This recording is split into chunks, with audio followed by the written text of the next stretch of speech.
Captain के चहेते अफसरां के खिलाफ भाजपा ने खोलिया मोर्चा। क्या रिटायर्ड अफसरां नूं हटा के पार्टी वर्करां नूं जगह देण कैप्टन। कई मंत्री विधायक भी जता चुके ने इतराज। प्रताप सिंह बाजवा ने कैप्टन के नाल मुलाकात की गल नकारी। कहा नहीं हुई साडी कोई मुलाकात। नवजोत सिद्धू नूं मिलना चाहिए अहम अहुदा। बेअदबी च इंसाफ दिवाउणा साडी नैतिक जिम्मेवारी।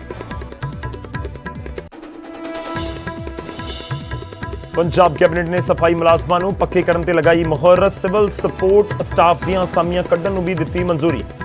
कनाल बेस्ड वाटर सप्लाई प्रोजेक्ट दे लई वर्ल्ड बैंक तो कर्जा लैण दा भी कीता फैसला। पंजाब बसपा के प्रधान जसबीर गढ़ी के खिलाफ रमनीत बिट्टू दर्ज करवाउणगे FIR। बिट्टू बोले गढ़ी ने मैनू जान तो मारन दी दित्ती धमकी।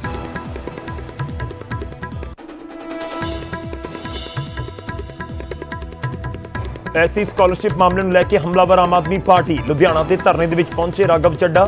कहा विद्यार्थियों नूं हक दिवाउण दी लड़ाई लड़दी रहेगी आम आदमी पार्टी।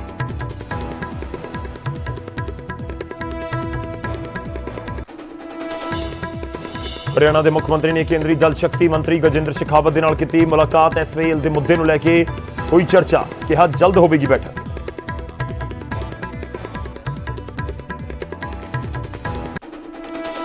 कच्चे अध्यापकों ने जाम की रोड। मोहाली च फेज 7-8 दियां लाइटां दे उत्ते लगाया धरना। परसों तो PSCB दफ्तर के बाहर कर रहे हैं प्रदर्शन।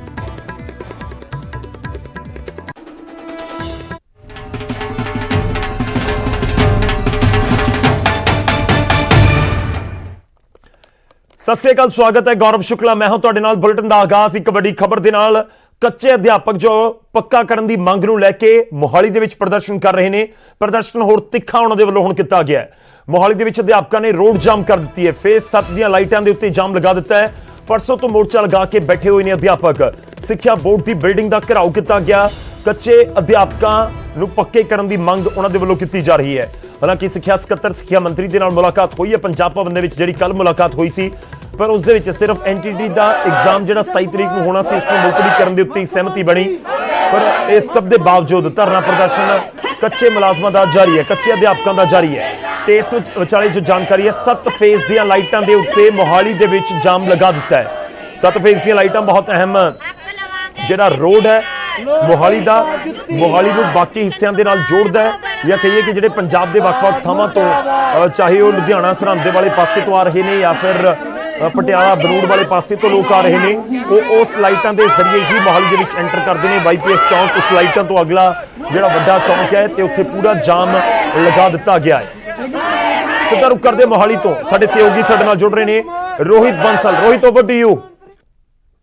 इस वक्त मैं 7-8 फेज दी लाइटां ते खड़ा होया। तस्वीरां जरिए एक बारी दिखा देना कि कैमरे के जरिए तुहानूं दिखा देना कि किस तरह जिहड़े चारे पासे तो हैगा ਜਿਹੜਾ ਉਹ ਘੇਰਾ ਪਾਇਆ ਹੋਇਆ ਇਸ ਲਾਈਟਾਂ ਨੂੰ ਪ੍ਰੋਪਰਲੀ ਜਾਮ ਕਰ ਦਿੱਤਾ ਗਿਆ ਹੈਗਾ। ਦਰਸ਼ਕਾਂ ਦੀ ਜਾਣਕਾਰੀ ਲਈ ਦੱਸਦਾ ਕਿ ਜਿਹੜੇ ਮੁਹਾਲੀ ਬਾਰੇ ਨੌਲੇਜ ਰੱਖਦੇ ਨੇ, ਜਿਹੜਾ ਗੁਰਦੁਆਰਾ ਸੁਹਾਣਾ ਸਾਹਿਬ ਤੋਂ ਜਦੋਂ 43 ਵੱਲ ਨੂੰ ਜਾਂਦੇ ਆ ਤਾਂ ਕਰੀਬ ਦੂਜਾ ਚੌਂਕ ਹੈ ਜਿਹੜਾ ਇਹ ਪੈਂਦਾ ਔਰ ਇਸੇ ਹੀ ਲਾਈਟਾਂ ਤੋਂ ਗੁਰਦੁਆਰਾ ਅੰਬ ਸਾਹਿਬ ਔਰ ਪੰਜਾਬ ਸਕੂਲ ਸਿੱਖਿਆ ਬੋਰਡ ਨੂੰ ਰਸਤਾ ਜਾਂਦਾ ਹੈਗਾ ਔਰ ਇੱਕ ਰਸਤਾ 43 ਦੇ ਜਿਹੜਾ ਬੱਸ ਸਟੈਂਡ ਹੈ ਉਸ ਨੂੰ ਜਾਂਦਾ ਹੈਗਾ। तमाम ਜਿਹੜੀ ਤੁਸੀਂ ਪਹਿਲਾਂ ਜਾਣਕਾਰੀ ਦੇ ਰਹੇ ਸੀ ਕਿ ਜਿਹੜੇ ਲੋਕ ਨੇ ਜਿਹੜੇ ਸਰਹੰਦ ਤੋਂ ਆਉਂਦੇ ਨੇਗੇ ਜਾਂ ਫਤਿਹਗੜ੍ਹ ਸਾਹਿਬ ਤੋਂ ਆਉਂਦੇ ਨੇ, ਇਸੇ ਰਸਤੇ ਦੇ ਜ਼ਰੀਏ ਜ਼ਿਆਦਾਤਰ ਲੋਕ ਨੇ ਜਿਹੜੇ ਚੰਡੀਗੜ੍ਹ ਦੇ ਵਿੱਚ ਐਂਟਰ ਕਰਦੇ ਨੇ ਜਾਂ 43 ਬੱਸ ਸਟੈਂਡ ਦੇ ਵਿੱਚ ਜਿਹੜੇ ਜਾਂਦੇ ਨੇ ਉਹ ਇਸੇ ਰਸਤੇ ਦੇ ਜ਼ਰੀਏ ਹੀ ਜਾਂਦੇ ਨੇ ਔਰ ਤੁਸੀਂ ਦੇਖ ਸਕਦੇ ਹੋ ਕਿ तमाम ਜਿਹੜੀ ਚੀਜ਼ ਹੈਗੀ ਉਸ ਨੂੰ ਜਿਹੜਾ ਕਵਰ ਹੈਗਾ ਉਹ ਕਰ ਦਿੱਤਾ ਗਿਆ ਹੈਗਾ।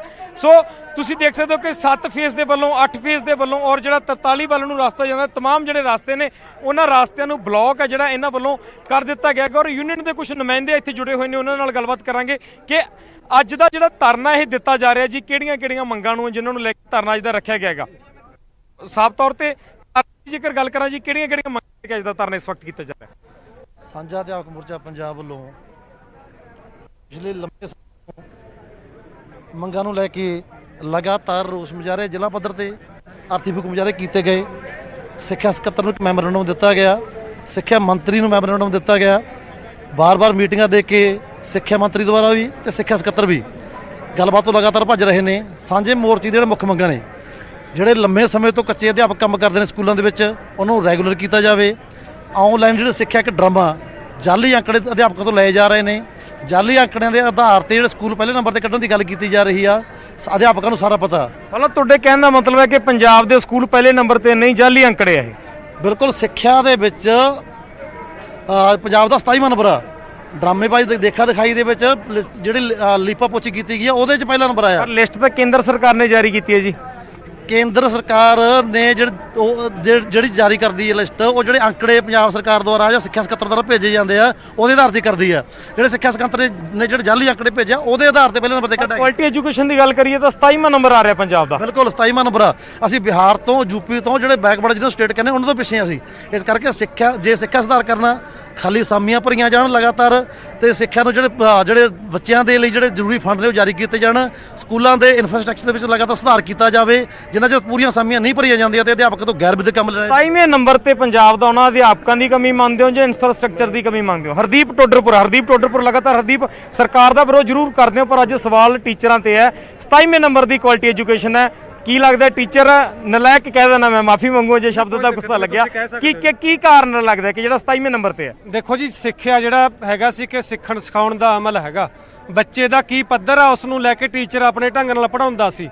ਪਰ ਜਦੋਂ ਦੇ ਸਿੱਖਿਆ ਸਕੱਤਰ ਸਾਹਿਬ ਆਏ ਨੇ, ਹਰ ਮਹੀਨੇ ਦਾ ਸਿਲੇਬਸ, ਉਸ ਦੇ ਵਿੱਚ ਹਰ ਸ਼ਡਿਊਲ, ਕਿਵੇਂ ਪੜਾਉਣਾ, ਕਿਹੜੀ ਟੈਕਨੀਕ ਨਾਲ ਪੜਾਉਣਾ, ਇਹ ਸਭ ਕੁਝ ਉੱਪਰੋਂ ਮਕੈਨੀਕਲੀ ਤਰੀਕੇ ਨਾਲ ਆਉਂਦਾ ਹੈਗਾ ਬਣ ਕੇ।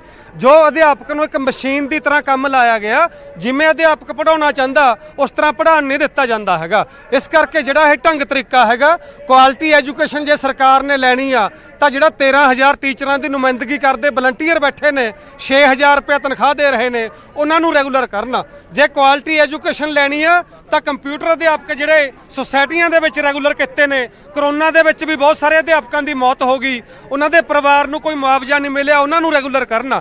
ਜੇ ਇਹਨਾਂ ਨੇ ਕੁਆਲਿਟੀ ਲੈਣੀ ਆ ਤਾਂ ਅਧਿਆਪਕਾਂ ਦੀਆਂ ਗੈਰ ਵਿਦਿਅਕ ਡਿਊਟੀਆਂ ਬੰਦ ਕਰਨਾ। ਜੇ ਇਹਨਾਂ ਨੇ ਕੁਆਲਿਟੀ ਲੈਣੀ ਆ ਤਾਂ ਸਿੱਖਿਆ ਅਧਿਕਾਰ ਐਕਟ ਦੇ ਤਹਿਤ ਜਿਹੜਾ ਪਹਿਲਾਂ ਹੀ ਸੀ ਕਿ 8ਵੀਂ ਤੱਕ ਕਿਸੇ ਨੂੰ ਫੇਲ ਨਹੀਂ ਕਰਨਾ, ਪਰ ਸਾਡੇ ਸਿੱਖਿਆ ਸਕੱਤਰ ਸਾਹਿਬ ਤਾਂ ਕਹਿੰਦੇ ਚਾਹੇ ਕੋਈ ਪੇਪਰ ਦੇਣੇ ਨਾ ਆਵੇ, ਤੁਸੀਂ ਲਿਸਟਾਂ ਭਰ ਕੇ ਅੰਕੜੇ ਭੇਜੋ, ਜੇ ਤੁਸੀਂ ਰਿਜ਼ਲਟ ਅਸਲੀ ਭੇਜਦੇ ਹੋ। ਕਿਹੜੀ ਕਲਾਸ ਤੱਕ ਇਹ ਕਿਹਾ ਜਾ ਰਿਹਾ? ਇਹ ਹਰ ਕਲਾਸ ਤੱਕ 12ਵੀਂ ਤੱਕ ਇਹੀ ਹੋ ਗਿਆ ਕਿ ਜਿਹੜੇ ਤੁਸੀਂ ਡਾਟਾ ਅੰਕੜੇ ਭੇਜਦੇ ਹੋ, ਜੇ ਓਰੀਜਨਲ ਨੰਬਰ ਲਾ ਕੇ ਭੇਜਦੇ ਹੋ ਨਾ, ਤਾਂ ਅਧਿਆਪਕਾਂ ਨੂੰ ਕਟਹਿਰੇ 'ਚ ਖੜੇ ਕੀਤਾ ਜਾਂਦਾ ਕਿ ਤੁਸੀਂ ਘੱਟ ਨੰਬਰ ਕਿਉਂ ਲਾਏ ਹੈਗੇ ਨੇ। ਇਸ ਕਰਕੇ ਇਹ ਸਿਰਫ ਤੇ ਸਿਰਫ ਅੰਕੜਿਆਂ ਦੀ ਖੇਡ ਆ। ਇਸੇ ਕਰਕੇ ਅਸੀਂ ਸਿੱਖਿਆ ਸਕੱਤਰ ਕ੍ਰਿਸ਼ਨ ਕੁਮਾਰ ਨੂੰ ਝੂਠਾ ਅੰਕੜਾ ਸਕੱਤਰ ਦਾ ਖਿਤਾਬ ਦਿੱਤਾ ਹੈਗਾ। ਅਸਲੀ ਸਿੱਖਿਆ ਤਾਂ ਹੀ ਹੋ ਸਕਦੀ ਆ ਜੇ ਅਧਿਆਪਕ ਨੂੰ ਖੁੱਲ੍ਹ ਹੋਵੇ, 1 ਸਾਲ ਦਾ ਸਿਲੇਬਸ ਉਹਨੂੰ ਦਿੱਤਾ ਜਾਵੇ ਕਿ ਇਹ ਤੂੰ ਪੜਾਉਣਾ ਹੈਗਾ, ਇਸ ਦੇ ਆਧਾਰ ਤੇ ਸਾਲ ਬਾਅਦ ਜਿਹੜੇ ਅਧਿਆਪਕ ਦਾ ਮੁਲਾਂਕਣ ਹੋਵੇ ਕਿ ਕਿੰਨੇ % ਰਿਜ਼ਲਟ ਆਇਆ, ਨਾ ਕਿ ਸਿਰਫ ਦੀਵਾਰਾਂ ਤੇ ਮਾਟੋ ਲਿਖਾ ਕੇ, ਗੇਟਾਂ ਨੂੰ ਰੰਗ ਕਰਾ ਕੇ, ਸਕੂਲਾਂ ਦੇ ਵਿੱਚ ਕੱਲੇ ਫੁੱਲ ਬੂਟੇ ਲਵਾ ਕੇ। ਠੀਕ ਆ, ਇਹ ਵੀ ਚੀਜ਼ਾਂ ਜ਼ਰੂਰੀ ਨੇ, ਪਰ ਅਧਿਆਪਕ ਦਾ ਮੁੱਖ ਕੰਮ ਹੈਗਾ ਪੜਾਉਣਾ ਤੇ ਆਜ਼ਾਦੀ ਨਾਲ ਪੜਾਉਣਾ। ਬੱਚੇ ਦੇ ਪੱਧਰ ਤੇ ਜਾ ਕੇ ਅਧਿਆਪਕ ਪੜ੍ਹਾ ਸਕਦਾ ਹੋਵੇ, ਜਿਹੜਾ ਕਿ ਨਹੀਂ ਪੜਾਇਆ ਜਾ ਰਿਹਾ। ਇਸੇ ਕਰਕੇ ਕੁਆਲਿਟੀ ਐਜੂਕੇਸ਼ਨ ਹੇਠ ਆਏਗੀ। ਅੱਜ ਦੀ ਜੇਕਰ ਮੰਗਾਂ ਦੀ ਗੱਲ ਕਰ ਲਈਏ, ਤੁਸੀਂ ਚੌਂਕ ਜਾਮ ਕਰ ਰੱਖਿਆ, ਆਮ ਲੋਕਾਂ ਨੂੰ ਵੀ ਪਰੇਸ਼ਾਨੀਆਂ ਆ ਰਹੀਆਂ ਹੋਣਗੀਆਂ। ਮੰਗਾਂ ਮੁੱਖ ਕੀ ਨੇ ਜਿਹੜੀਆਂ ਲੱਗਦੀਆਂ ਕਿ ਸਰਕਾਰ ਨਹੀਂ ਮੰਨ ਰਹੀ ਔਰ ਤੁਸੀਂ ਲਗਾਤਾਰ ਮੰਗਾਂ ਮਨਵਾਉਣ ਨੂੰ ਲੱਗੇ ਹੋਏ ਹੋ? ਤੁਸੀਂ ਇੱਕ ਸਵਾਲ ਕੀਤਾ ਸੀ ਕਿ ਜਿਹੜੀ ਲਿਸਟ ਹੈਗੀ ਆ ਗ੍ਰੇਡਿੰਗ ਦੀ, ਉਹ ਸੈਂਟਰ ਗਵਰਨਮੈਂਟ ਨੇ ਕੀਤੀ ਹੈਗੀ ਆ। ਸਾਨੂੰ ਲੱਗਦਾ ਕਿ ਸੈਂਟਰ ਹੋਵੇ ਚਾਹੇ ਸਟੇਟ ਹੋਵੇ, ਬੁਨਿਆਦੀ ਤੌਰ ਤੇ ਨੀਤੀ ਦੇ ਪੱਧਰ ਤੇ ਇਹਨਾਂ 'ਚ ਕੋਈ ਫਰਕ ਨਹੀਂ ਹੈਗਾ। ਰਾਸ਼ਟਰੀ ਸਿੱਖਿਆ ਨੀਤੀ 2020 ਦੇ ਤਹਿਤ ਇਹਨਾਂ ਨੇ ਕੀ ਕੀਤਾ ਕਿ ਪ੍ਰਾਇਮਰੀ ਸਕੂਲ ਦੇ ਬੱਚਿਆਂ ਨੂੰ ਵੀ ਸੀਨੀਅਰ ਸੈਕੰਡਰੀ ਸਕੂਲਾਂ ਦੇ ਵਿੱਚ ਦਾਖਲਾ ਕਰਾਇਆ ਜਾ ਰਿਹਾ। ਫਿਰ ਕੀ ਜ਼ਰੂਰਤ ਆ ਮਾਸਟਰ ਡਿਗਰੀ ਦੀ, ਜਿਹੜਾ ਲੈਕਚਰਰ ਲੱਗਿਆ? ਕੀ ਜ਼ਰੂਰਤ ਆ ਬੀਐਡ ਦੀ? ਕੀ ਜ਼ਰੂਰਤ ਆ ਈਟੀਟੀ ਦੀ? ਫਿਰ ਤਾਂ ਸਾਰਾ ਇੱਕੋ ਸਮਾਨ ਟੀਚਰ ਹੋ ਜੇ। ਹਰ ਬੱਚੇ ਨੂੰ ਪੜਾਉਣ ਦਾ ਪੱਧਰ ਵੱਖਰਾ, ਟ੍ਰੇਨਿੰਗ ਵੱਖਰੀ ਆ। ਪ੍ਰਾਇਮਰੀ ਵਾਲੇ ਬੱਚਿਆਂ ਨੂੰ ਜਿਹੜਾ ਸੀਨੀਅਰ ਸੈਕੰਡਰੀ ਸਕੂਲਾਂ 'ਚ ਪੜਾਇਆ ਜਾ ਰਿਹਾ, ਮਿਡਲ ਦੀਆਂ ਪੋਸਟਾਂ ਚੱਕ ਕੇ ਸੀਨੀਅਰ ਸੈਕੰਡਰੀ 'ਚ ਦੇਤੀਆਂ, ਖਤਮ ਕਰ ਦਿੱਤਾ। ਅਸਲ ਦੇ ਵਿੱਚ ਇਹ ਕੀ ਹੈਗਾ, ਕੁੱਲ ਮਿਲਾ ਕੇ ਜਿਹੜਾ ਛੋਟੇ ਸਕੂਲ ਨੇ ਉਹਨਾਂ ਨੂੰ ਖਤਮ ਕਰਨ ਦੀ ਨੀਤੀ ਜਿਹੜੀ ਰਾਸ਼ਟਰੀ ਸਿੱਖਿਆ ਨੀਤੀ ਦੇ ਵਿੱਚ ਆ, ਉਹਦਾ ਹਿੱਸਾ। ਇੱਕ ਲਾਸਟ ਗੱਲ ਇਹਦੇ ਨਾਲ ਜੁੜੀ ਹੋਈ ਹੋਰ ਕਿ ਜਿਹੜਾ ਸਿੱਖਿਆ ਪਾਲਿਸੀ ਦੇ ਵਿੱਚ ਹੈਗਾ ਕਿ ਸਮਾਜ ਸੇਵਕਾਂ ਨੂੰ ਅਸੀਂ ਪੜਾਉਣ ਦੇ ਕੰਮ ਲਾਵਾਂਗੇ, ਚਾਹੇ ਉਹ 10 ਪੜ੍ਹੇ ਹੋਣ ਚਾਹੇ 12 ਹੋਣ। ਸਿੱਖਿਆ ਸਕੱਤਰ ਨੇ ਇੱਕ ਲੈਟਰ ਜਾਰੀ ਕੀਤਾ ਕਿ ਬਹੁਤ ਸਾਰੇ ਰਿਟਾਇਰ ਟੀਚਰ ਨੇ ਪੜਾਉਣਾ ਚਾਹੁੰਦੇ ਨੇ ਬੱਚਿਆਂ ਨੂੰ, ਉਹਨਾਂ ਦੀ ਲਿਸਟ ਬਣਾ ਕੇ ਦਿਓ ਤਾਂ ਕਿ ਅਸੀਂ ਸਕੂਲਾਂ ਦੇ ਵਿੱਚ ਰਿਕਰੂਟ ਕਰ ਸਕੀਏ ਉਹਨਾਂ ਨੂੰ। ਸ਼ਰਮ ਆਉਣੀ ਚਾਹੀਦੀ ਹੈ ਕਿ ਬੇਰੁਜ਼ਗਾਰ ਸੜਕਾਂ ਤੇ ਡਾਂਗਾ ਖਾ ਰਹੇ ਨੇ ਤੇ ਤੁਸੀਂ ਰਿਟਾਇਰੀ ਬੰਦਿਆਂ ਨੂੰ ਮੁੜ ਕੇ ਲੈ ਕੇ ਆ ਰਹੇ ਹੋ। ਉਹ ਸਹਾਇਕ ਦੇ ਤੌਰ ਤੇ ਆਪਣੇ ਘਰ ਦੇ ਵਿੱਚ ਬਹਿ ਕੇ ਟਿਊਸ਼ਨ ਦੇ ਸਕਦੇ ਨੇ ਜੇ ਬੱਚਿਆਂ ਨੂੰ ਪੜਾਉਣਾ ਚਾਹੁੰਦੇ ਨੇ। ਟਿਊਸ਼ਨ ਦੀ ਲੋੜ ਹੀ ਕਿਉਂ ਪੈਂਦੀ ਹੈ? ਸਵਾਲ ਇਹ ਵੀ ਹੁੰਦਾ ਕਿ ਤੁਸੀਂ ਸਕੂਲਾਂ 'ਚ ਐਡਾ ਵਧੀਆ ਪੜ੍ਹਾ ਦਿਓ ਕਿ ਟਿਊਸ਼ਨ ਦੀ ਲਈ ਬੱਚੇ ਨੂੰ ਲੋੜ ਹੀ ਨਾ ਜੀ ਪਵੇ। ਜੀ ਰੋਹਿਤ, ਫਿਰ ਉੱਥੇ ਹੀ ਆਵਾਂਗੇ ਕਿ ਜੇ ਅਧਿਆਪਕ ਨੂੰ ਇਜਾਜ਼ਤ ਹੋਵੇ ਆਪਣੀ ਮਰਜ਼ੀ ਨਾਲ ਪੜ੍ਹਾਉਣ ਦੀ, ਸਿਲੇਬਸ ਬੱਚੇ ਦੀਆਂ ਜ਼ਰੂਰਤਾਂ ਦੇ ਅਨੁਸਾਰ ਹੋਵੇ, ਤਾਂ ਜ਼ਰੂਰਤ ਹੀ ਨਹੀਂ ਪੈਣੀ ਕਿਸੇ ਟਿਊਸ਼ਨ ਦੀ। ਪੰਜਾਬ ਦਾ ਐਜੂਕੇਸ਼ਨ ਦੇ ਵਿੱਚ ਬਹੁਤ ਮਿਹਨਤੀ ਟੀਚਰ ਨੇ ਜਿਹੜੇ ਆਪਣੇ ਹੱਕਾਂ ਦੇ ਲਈ ਕਹਿ ਲਈਏ ਤੇ ਸੜਕਾਂ ਤੇ ਰਾਤਾਂ ਕੱਟ ਸਕਦੇ ਨੇ, ਉਹ ਬੱਚਿਆਂ ਨੂੰ ਕਿਉਂ ਨਹੀਂ ਪੜ੍ਹਾ ਸਕਦੇ। ਬਿਲਕੁਲ ਗੌਰਵ, ਹਰਦੀਪ ਟੋਡਰਪੁਲ ਨਾਲ ਗੱਲ ਕਰ ਰਹੇ ਸੀ, ਸਵਾਲ ਸਰਕਾਰ ਤੇ ਔਰ ਪ੍ਰਸ਼ਾਸਨ ਤੇ ਖੜੇ ਕਰ ਰਹੇ ਕਿ ਸਾਨੂੰ ਪੜਾਉਣ ਦਾ ਮੌਕਾ ਹੀ ਨਹੀਂ ਦਿੱਤਾ ਜਾ ਰਿਹਾ, ਇਸੇ ਕਰਕੇ ਜਿਹੜੀ ਕੁਆਲਿਟੀ ਐਜੂਕੇਸ਼ਨ ਹੈ ਇੰਨੀ ਪਿੱਛੇ ਜਾ ਰਹੀ ਹੈ। ਜੀ ਗੌਰਵ। ਸ਼ੁਕਰੀਆ ਰੋਹਿਤ, ਧੰਨਵਾਦ ਫਿਲਹਾਲ ਇਸ ਪੂਰੀ ਜਾਣਕਾਰੀ ਦੇ ਲਈ। ਤਾਂ 7 ਫੇਜ਼ ਦੀਆਂ ਲਾਈਟਾਂ ਦੇ ਉੱਤੇ ਜਾਮ ਲਗਾ ਦਿੱਤਾ ਗਿਆ, ਉਸ ਦੀਆਂ ਤਸਵੀਰਾਂ ਅਸੀਂ ਦਿਖਾ ਰਹੇ ਹਾਂ ਆਪਣੇ ਦਰਸ਼ਕਾਂ ਨੂੰ। ਇਹ ਕੱਚੇ ਮੁਲਾਜ਼ਮ ਨੇ ਜਿਹੜੇ ਪੰਜਾਬ ਸਕੂਲ ਐਜੂਕੇਸ਼ਨ ਬੋਰਡ ਦੀ ਬਿਲਡਿੰਗ ਦੇ ਬਾਹਰ ਪਰਸੋਂ ਤੋਂ ਬੈਠੇ ਹੋਏ ਨੇ, ਧਰਨਾ ਪ੍ਰਦਰਸ਼ਨ ਕਰ ਰਹੇ ਨੇ ਤੇ ਇਹਨਾਂ ਦੇ ਵੱਲੋਂ ਮੰਗ ਕੀਤੀ ਜਾ ਰਹੀ ਹੈ ਕਿ ਸਾਡੀ ਨੌਕਰੀ ਪੱਕੀ ਕੀਤੀ ਜਾਵੇ। ਇਲਜ਼ਾਮ ਨੇ ਕਿ ਅਸੀਂ 15-18 ਸਾਲ ਤੋਂ ਬਹੁਤ ਸਾਰੇ ਮੁਲਾਜ਼ਮ ਕੰਮ ਕਰ ਰਹੇ ਹਾਂ, 6000 ਰੁਪਏ ਸੈਲਰੀ ਦਿੱਤੀ ਜਾਂਦੀ ਹੈ ਤੇ ਸਾਡੇ ਉੱਤੇ ਸ਼ਰਤ ਲਗਾ ਦਿੱਤੀ ਗਈ ਕਿ ਤੁਸੀਂ ਐਨਟੀਟੀ ਦਾ ਪਾਸ ਕਰੋ ਟੈਸਟ, ਉਸ ਤੋਂ ਬਾਅਦ ਗੱਲ ਹੋਏਗੀ। ਖੈਰ, ਮੁਲਾਕਾਤਾਂ ਹੋਈਆਂ ਨੇ ਇਸ ਧਰਨੇ ਪ੍ਰਦਰਸ਼ਨ ਦੇ ਵਿਚਾਲੇ ਵੀ ਸਿੱਖਿਆ ਸਕੱਤਰ ਅਤੇ ਮੰਤਰੀ ਦੇ ਨਾਲ, ਤੇ ਉਸ ਮੁਲਾਕਾਤਾਂ ਦੇ ਵਿੱਚ ਤੁਹਾਨੂੰ ਦੱਸ ਦਈਏ ਕਿ ਐਨਟੀਟੀ ਦਾ ਟੈਸਟ ਤਾਂ ਜ਼ਰੂਰ ਮੁਲਤਵੀ ਕਰ ਦਿੱਤਾ ਗਿਆ ਅਣਮਿੱਥੇ ਸਮੇਂ ਦੇ ਲਈ, ਪਰ ਗੱਲਬਾਤ ਅਜੇ ਵੀ ਸਿਰੇ ਨਹੀਂ ਚੜੀ, ਜਾਂ ਕਹੀਏ ਕਿ ਗੱਲਬਾਤ ਇੰਨੀ ਸਿਰੇ ਨਹੀਂ ਚੜ ਸਕੀ ਕਿ ਇਹ ਧਰਨਾ ਪ੍ਰਦਰਸ਼ਨ ਇੱਕ ਖਤਮ ਕਰ ਦੇ।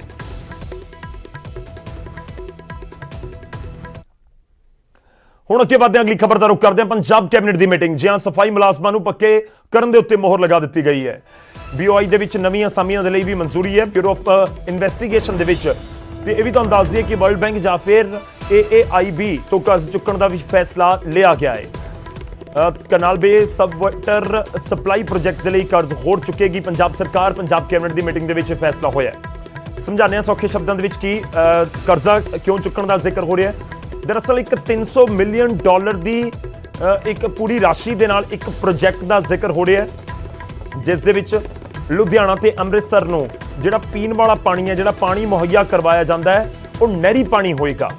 ਵਾਟਰ ਸਪਲਾਈ ਦਾ ਇਹ ਪ੍ਰੋਜੈਕਟ ਹੈ ਜਿਹੜਾ $300 ਮਿਲੀਅਨ ਦਾ ਜ਼ਿਕਰ ਹੈ ਕਿ ਉਸ ਦੇ ਉੱਤੇ ਖਰਚਾ ਆਏਗਾ। ਇਸ ਪੂਰੇ ਪ੍ਰੋਜੈਕਟ ਦੇ ਉੱਤੇ ਅੰਮ੍ਰਿਤਸਰ ਤੇ ਲੁਧਿਆਣਾ ਦੋ ਵੱਡੇ ਸ਼ਹਿਰ ਨੇ ਪੰਜਾਬ ਦੇ, ਇੱਥੇ ਦੇ ਲੋਕਾਂ ਨੂੰ ਜਿਹੜੀ ਪਾਣੀ ਦੀ ਕਿੱਲਤ ਆ ਉਹ ਦੂਰ ਕਰ ਦਿੱਤੀ ਜਾਏਗੀ। ਨਹਿਰੀ ਪਾਣੀ ਜਿਸ ਤਰੀਕੇ ਨਾਲ ਚੰਡੀਗੜ੍ਹ ਦੇ ਵਿੱਚ ਨਹਿਰੀ ਪਾਣੀ ਲੋਕਾਂ ਦੇ ਲਈ ਮੁਹੱਈਆ ਕਰਵਾਇਆ ਜਾਂਦਾ, ਨਹਿਰ ਦਾ ਪਾਣੀ ਹੈ, ਕਜੌਲੀ ਤੋਂ ਆਉਂਦਾ ਹੈ ਭਾਖੜਾ ਦੇ ਵਿੱਚੋਂ, ਤਾਂ ਉਸ ਤਰੀਕੇ ਨਾਲ ਹੀ ਅੰਮ੍ਰਿਤਸਰ ਤੇ ਲੁਧਿਆਣਾ ਦੇ ਵਿੱਚ ਵੀ ਨਹਿਰੀ ਪਾਣੀ ਪਹੁੰਚਾਇਆ ਜਾਵੇ। ਉਸ ਦੇ ਲਈ ਇੱਕ ਵਾਟਰ ਪ੍ਰੋਜੈਕਟ ਦੇ ਉੱਤੇ ਕੰਮ ਕਰ ਰਹੀ ਹੈ। $300 ਮਿਲੀਅਨ ਦਾ ਖਰਚ ਹੋਏਗਾ ਤੇ ਇਸ ਦੇ ਲਈ ਪੰਜਾਬ ਸਰਕਾਰ, ਪੰਜਾਬ ਕੈਬਨਿਟ ਨੇ ਮਨਜ਼ੂਰੀ ਦਿੱਤੀ ਹੈ ਕਿ ਵਰਲਡ ਬੈਂਕ ਜਾਂ ਫਿਰ AAIB ਤੋਂ ਲੋਨ ਲਿਆ ਜਾਵੇ।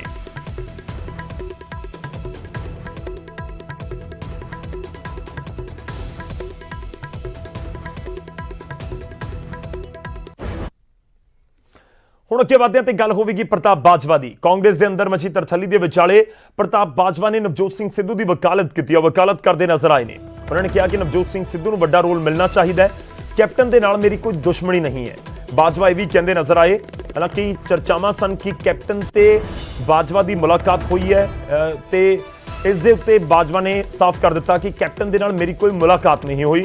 ਨਾਲ ਹੀ ਉਹਨਾਂ ਨੇ ਕਿਹਾ ਕਿ ਬੇਅਦਬੀ ਮਾਮਲਿਆਂ ਦੇ ਵਿੱਚ ਇਨਸਾਫ ਦਿਵਾਉਣਾ ਨੈਤਿਕ ਜ਼ਿੰਮੇਵਾਰੀ ਹੈ ਸਰਕਾਰ ਦੀ, ਕਾਂਗਰਸ ਦੀ। ਕਾਂਗਰਸ ਕੈਡਰ ਦੀ ਮੰਗ ਹੈ ਕਿ ਸਾਰੇ ਵਾਅਦੇ ਪੂਰੇ ਕੀਤੇ ਜਾਣ ਜੋ 2017 ਦੇ ਵਿੱਚ ਕੀਤੇ ਗਏ, ਖਾਸ ਤੌਰ ਤੇ ਬੇਅਦਬੀ ਮੁੱਦੇ ਦੇ ਉੱਤੇ ਇਨਸਾਫ ਹੋਵੇ, ਜਾਂਚ 1 ਮਹੀਨੇ ਦੇ ਵਿੱਚ ਪੂਰੀ ਕੀਤੀ ਜਾਵੇ। ਤੇ ਉਹਨਾਂ ਨੇ ਇਹ ਵੀ ਕਿਹਾ ਕਿ ਮੇਰੀ ਕੈਪਟਨ ਦੇ ਨਾਲ ਕੋਈ ਮੁਲਾਕਾਤ ਨਹੀਂ ਹੋਈ, ਮੇਰੀ ਕੈਪਟਨ ਦੇ ਨਾਲ ਕੋਈ ਦੁਸ਼ਮਣੀ ਨਹੀਂ ਹੈ, ਅਸੀਂ ਇੱਕੋ ਪਾਰਟੀ ਦੇ ਵਿੱਚ ਹਾਂ। ਤੇ ਇਹ ਵੀ ਕਹਿੰਦੇ ਨਜ਼ਰ ਆਏ ਕਿ ਸਿੱਧੂ ਨੂੰ ਕੋਈ ਅਹਿਮ ਅਹੁਦਾ ਮਿਲਣਾ ਚਾਹੀਦਾ ਹੈ। ਪਰ ਨਾਲ ਹੀ ਬਾਜਵਾ ਨੇ ਇਹ ਵੀ ਕਹਿ ਦਿੱਤਾ ਕਿ ਜ਼ਰੂਰ ਦੇਖਿਆ ਜਾਵੇ ਕਿ ਸੀਨੀਅਰਿਟੀ ਨੂੰ ਧਿਆਨ ਦਿੱਤਾ ਜਾਵੇ ਕਿ ਜਿਹੜੇ ਟਕਸਾਲੀ ਕਾਂਗਰਸੀ ਬੈਠੇ ਨੇ, ਦਹਾਕਿਆਂ ਤੋਂ ਕਾਂਗਰਸ ਦੇ ਲਈ ਕੰਮ ਕਰ ਰਹੇ ਨੇ, ਉਹਨਾਂ ਨੂੰ ਵੀ ਤਰਜੀਹ ਦਿੱਤੀ ਜਾਵੇ।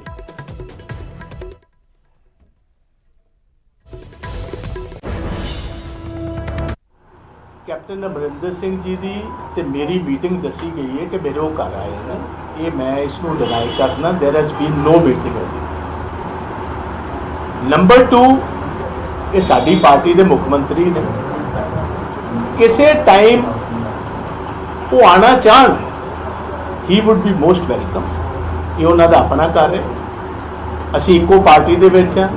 ਕੈਪਟਨ ਅਮਰਿੰਦਰ ਸਿੰਘ ਜੀ ਦੇ ਨਾਲ ਮੇਰੀ ਕੋਈ ਪਰਸਨਲ ਵਿਰੋਧਤਾ ਹੈ।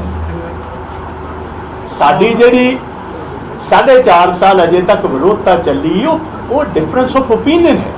ਕੁਝ ਗਵਰਨਮੈਂਟ ਦੀ ਫੰਕਸ਼ਨਿੰਗ ਤੇ ਹੈ, ਕੁਝ ਚੀਜ਼ਾਂ ਜਿਹਨੂੰ ਮੈਂ ਤੇ ਬਹੁਤ ਸਾਰੇ ਸਾਡੇ ਕਾਂਗਰਸਮੈਨ ਸਟਰੋਂਗਲੀ ਫੀਲ।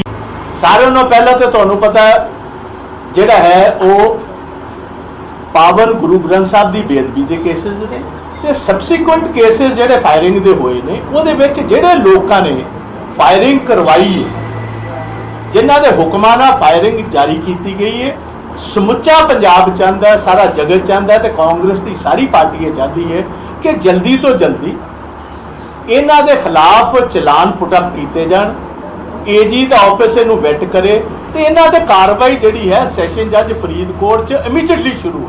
ਸਾਡੀ ਮੰਗ ਹੈ ਕਿ ਜਿੰਨੇ ਆਈਐਸ ਰਿਟਾਇਰਡ ਲਾਏ ਨੇ ਕਿਰਪਾ ਕਰੋ ਜੇ ਇਮੀਡੀਏਟਲੀ ਤੁਸੀਂ ਉਹਨਾਂ ਨੂੰ ਲਾ ਕੇ ਤੇ ਕਾਂਗਰਸ ਦੇ ਵਰਕਰ ਸਾਥੀ ਬਣਾਓ ਤੇ ਇੱਕ ਖੁਸ਼ੀ ਦੀ ਲਹਿਰ ਵਕਰਾਂ ਜਾਏਗੀ। ਫੈਸਲਾ ਅਗਲੀ ਇਲੈਕਸ਼ਨ ਦਾ ਤੇ ਪੰਜਾਬ ਦੇ ਲੋਕਾਂ ਨੇ ਕਰਨਾ। ਕੱਟ ਤੇ ਕੱਟ ਜੇ और इस समय हमारे साथ जेपी अग्रवाल जी जुड़ रहे हैं, कांग्रेस के वरिष्ठ नेता हैं और जो 3 सदस्यीय कमेटी बनाई गई थी कांग्रेस हाईकमान की तरफ से, उस 3 सदस्यीय कमेटी का हिस्सा थे।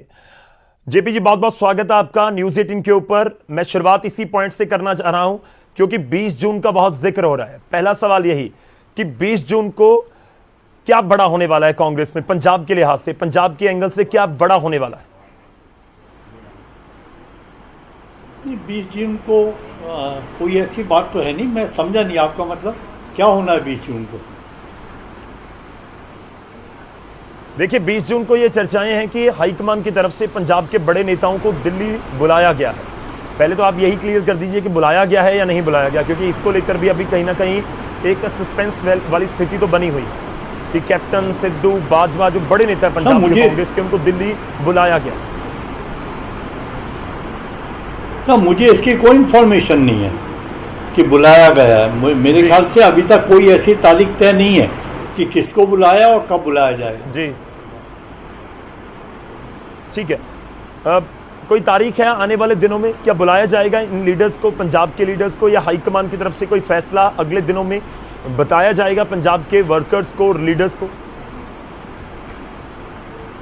सर आपने देखा होगा कि कुछ असंतोष था, उसके बाद कमेटी बनी और उस कमेटी ने तकरीबन 150 के करीब जो हमारे सीनियर लीडर थे उनसे बात की, आदरणीय मुख्यमंत्री जी से बात की और ये जानने की कोशिश करी कि क्या परेशानी है, क्या ऐसी तकलीफ़ है। तो वो चर्चा हुई बदस्तूर सबके साथ, लेकिन कोई ऐसा मसला नहीं उठा जिस तरह और स्टेट में ग्रुपिज़म होता है, एक ग्रुप है, 2 ग्रुप है, 3 ग्रुप है।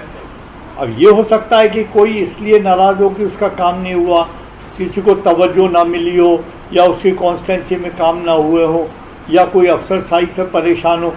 ये चीज़ें तो होती रहती हैं, ये सियासत का एक दौर होता है, एक बिंदु ये भी होता है। तो वो जो चीज़ें थी उनमें आपने देखा कि जब हमारी कमेटी से बात करके गए तो उसके बाद सब लोग शांत हैं, किसी ने कोई ऐसा बयान नहीं दिया जो पार्टी को नुकसान देता हो। जी वो आपने शांत करवा दिए सर।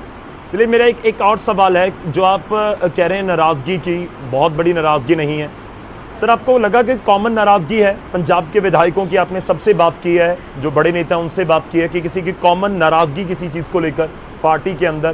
क्योंकि ये भी खबरें आई कि 50 के करीब ऐसे विधायक हैं जिन्होंने एक तरह से सरकार की कार्यप्रणाली के ऊपर, कार्यशैली के ऊपर नाराज़गी जताई है। देखिए मैं आपको एक बात बताता हूँ, ये कमेटी क्यों बनी? कोई नाराज़गी थी जब भी कमेटी बनी ना जी। और ये हर जगह होता है, किसी स्टेट में देख लो, कहीं ना कहीं छोटा मोटा लोगों की परेशानी होती है। अब वो अब यूपी में देखो कितना बवाला मचा है, आप कर्नाटक में देख लो, उत्तराखंड में मुख्यमंत्री बदलना पड़ा, आप हरियाणा में देख लो जी। तो ये सारी बातें चलती रहती हैं। तो लेकिन कोई ऐसा मसला नहीं था कि जो ये लगे कि बहुत बड़ी कोई परेशानी है। जो परेशानी होती है वो मैंने आपको गिनवा दी, 3, 4, 5, 6 होती हैं जो हमेशा भाई जहाँ चुने हुए नुमाइंदे होते हैं वहाँ एडमिनिस्ट्रेशन भी होता है और टकराव भी होता है आपस में कि मेरा काम हुआ, मेरा नहीं हुआ, इसने मेरी सुनी, इसने नहीं सुनी, मुझे ये पद नहीं मिला, उसको मिल गया। तो ये सारी बातें तो होती हैं। सर आपने उत्तराखंड का जिक्र किया कि उत्तराखंड में देखिए सीएम बदलना पड़ गया, क्या पंजाब में ऐसी कोई स्थिति नजर आ रही? नहीं, मुझे नहीं लगता। सर आपकी आवाज नहीं आई, अगर क्लियर कर पाएं कि पंजाब में ऐसी कोई स्थिति है? मुझे जिन जो बातचीत हुई है उससे ये नहीं लगता कि वहाँ कोई बदलाव होगा। हो सकता है, जी। ये हाईकमान के ऊपर है, ये जी। मैं तय करने वाला नहीं हूँ, लेकिन जो हालात मैंने देखे इतना बड़ा कोई मसला नहीं था। जी पैरेलल, क्योंकि ये भी जिक्र हो रहा था कि डेप्यूटी सीएम हों, क्या ऐसी कोई स्थिति है कि कैप्टन अमरिंदर सिंह के साथ वाली कुर्सी के ऊपर कुछ लोग बैठना चाहते हैं, और क्या ऐसी स्थिति है कि उनको मौका मिल सकता है? अब ये मैं नहीं कह सकता। देखिए, ये हाईकमांड तय करता है कि ये कौन उप मुख्यमंत्री बनेगा या नहीं बनेगा। हाँ, ये ज़रूर है कि लोगों की मांग थी, जो ऑर्गेनाइजेशन हमारी नहीं बनी 6 महीने या 8 महीने से, वो जल्दी से जल्दी बननी चाहिए। जी जी सर, आपकी सिफारिशों में डिप्टी सीएम का जिक्र है या नहीं? सर, मैं वो नहीं बता सकता, क्योंकि वो एक कॉन्फिडेंशियल लेटर है, वो कमेटी और कांग्रेस अध्यक्ष जी। के बीच में, तो उसको डिस्क्लोज करना ठीक नहीं। जी चलिए सर, एक और खबर निकल कर बाहर आ रही थी कि जो कमेटी के 3 सदस्य जिसका आप भी हिस्सा थे, उनमें एक मत नहीं था बहुत सारे मुद्दों को लेकर। क्या ऐसा था, कोई ऐसा इशू था जिसको लेकर आप एक मत नहीं थे? नहीं, मुझे नहीं लगता। हम सब सहमत थे, तभी तो लेटर पे साइन हुए तीनों के। अगर सहमत नहीं होते तो फिर अलग बाद अलग में दिखाई सहमति देते। बन गई तो हो या मुझे कोई नहीं ऐसा लगा इशू कोई- जिसके ऊपर नहीं सहमति बनी? जी नहीं, जी, बिल्कुल एक और गलत चीज खबर, जानना चाहता बिल्कुल हूँ, गलत हालांकि आप खबर। ज्यादा कुछ रिवील नहीं करना चाह रहे, लेकिन पंजाब के वर्कर ये जानना चाहते हैं कि कुछ लोग जो पिछले 4 साल से इंतजार कर रहे हैं, क्या उनमें से कुछ लोगों को खुशखबरी मिलने जा रही है? किस चीज का अंदाज? थोड़ा सा नेटवर्क इशू लग रहा है कि आपकी आवाज हमारे तक आपका नहीं पहुंच सवाल, रही। जेपी जी, आप जी आपका मेरा सवाल क्या सवाल है, ये है मैं समझा नहीं। कि पंजाब के जो लीडर्स हैं, उनमें से किसी को आने वाले दिनों में खुशखबरी मिलने जा रही है, चाहे वह नवजोत सिंह सिद्धू हो या और मैं सीधे शब्दों में कहूं कि कैबिनेट रीशफल हो सकती है पंजाब में? सब में देखिए, मेरे दायरे से बाहर की बात है ये। या तो जो वहाँ के इंचार्ज जनरल सेक्रेटरी हैं हरीश रावत जी, वो बता सकते हैं, या हाईकमांड बताए। जी सर, आप भूमिका किस तरह से देखते हैं? आपने सबसे बात की है प्रताप बाजवा की भूमिका और नवजोत सिंह सिद्धू की भूमिका पंजाब कांग्रेस आने वाले चुनाव के लिए। मैं ये देखता हूँ कि आगे आने वाले समय में सारे नेता एक होकर कांग्रेस की जीत के लिए काम करेंगे, और कांग्रेस 100% पंजाब में जीतेगी और सरकार बनाएगी। जी सर, ये हाईकमान के पास जो रिपोर्ट पहुंची है, क्या उस रिपोर्ट के ऊपर कुछ फैसले लिए जाएंगे? लोग ये जानना चाहते हैं, पंजाब में आपके जो वर्कर हैं, पार्टी के वर्कर हैं, वो ये जानना चाहते हैं कि हम इंतज़ार करें, क्योंकि एक दिन पहले आपके पंजाब के बड़े नेता हैं, उनकी तरफ से स्टेटमेंट दी गई कि आप इंतज़ार कीजिए, 2-4 दिन बस होने वाला है सब कुछ। इसलिए मेरा पहला सवाल यही था कि क्या 20 जून को हो जाएगा, जिसकी चर्चाएं हैं? एक फ्रेमवर्क है, वहाँ सरकार काम कर रही है।